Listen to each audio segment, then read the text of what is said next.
Hey YouTube, just going to do what I hope to be a quick update. I know it won't be because I talk a lot, but this is for my new snake cabinet or enclosure, and how I built it from an existing structure.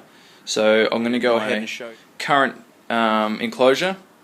There's Lemon, female jungle, and there's Mate, the male, and this is also a DIY from a cabinet, and I'm just going to run through a couple of things that will hopefully help you to be able to make your own cabinet that is really quite cheap, and you don't have to get someone else to make it. You can make it yourself really easily.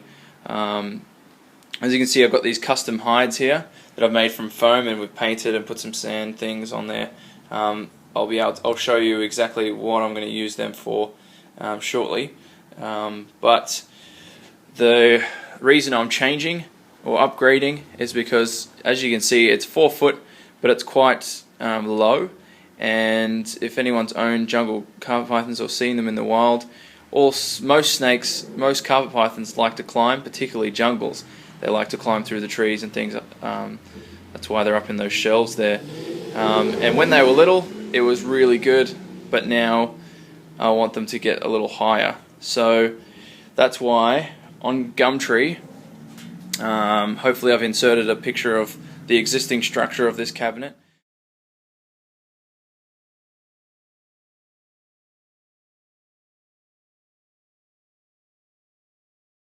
But it was 2 meters long. It had a little structure with a glass door and drawers on that side, and likewise on the other side with the top there. So what I've done is basically I've knocked the sides off. That was a bit of a task without breaking the structure. I knocked the sides off because people love to use nails and those thin little staple nails and all sorts of things to keep it together. So that was a mission. As you can see, I've had to putty up a lot of the old joins. There was a shelf in the middle there, and all on the sides there where all the joins were. I've had to knock that out. This will be painted. This is not the colour that it's going to remain. That's why it looks a little bit shabby. But the idea of why I had this cabinet is because it had the drawers at the bottom. Now the drawers are perfect because I'm going to put the hides over the top of those holes that I've cut out there. And those holes are going to act as little, I guess, entry and exits for the drawers, which will be basically a giant hide, so that when the male and female want to do their business, they can go down there and do it, and they can also retreat down there, and you won't be at risk of them outgrowing their hides over and over again, which is really annoying. So the bottom drawer will be storage. That'll be it. The top drawer will be a hide. As you can see, this is all the screws that I've used. Every single screw that I've used to screw on these bits is all from the existing construction structure. There you go, I'll get it right. So as you can see at the back there, that'll just be for cords. That was obviously where the structure had where the cords went out the back for the TV and DVD units and things. So I just put a board over the back of that, screwed it, and that way I can let as many cords in as I want and as many out as I want. So these beams I've screwed on, I've cut and screwed on and sanded them down. They were from just beams off the side of the old structure that was there.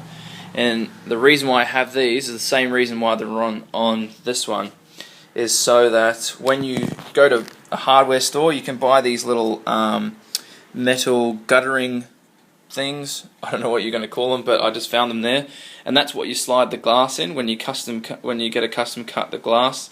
See, he's having a look as well, and that's where you're going to put the glass in. So it makes it easy that when you screw it on and off, you can actually take that out, so you can take the glass out quite easily. So what's one of the other things? Okay, so the heat and light there, as you can see, it's sort of they just poke out, and same with the thermostats.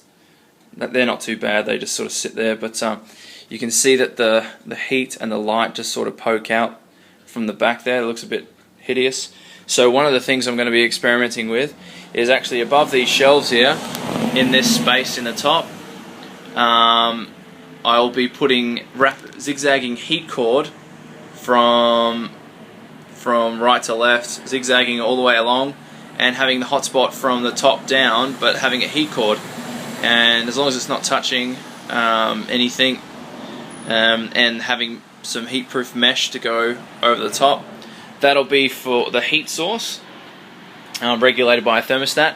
And then I'll just have a fluorescent tube light just sitting on the back of this board. I should show you on the back of there, so that the light doesn't come towards us. It goes down into the enclosure, because as you can see by this one, we're trying to watch the TV and look how bright that is, just booming out. So I just really wanted to build that at the start, so not a lot of thought went into that really, apart from the shelves and things. But this one, hopefully more thought has gone into it. That's why I've got the shelves and the hides and various things. So basically you can do that at home. As you can see, I'm doing that out on my little balcony there because we don't have a backyard.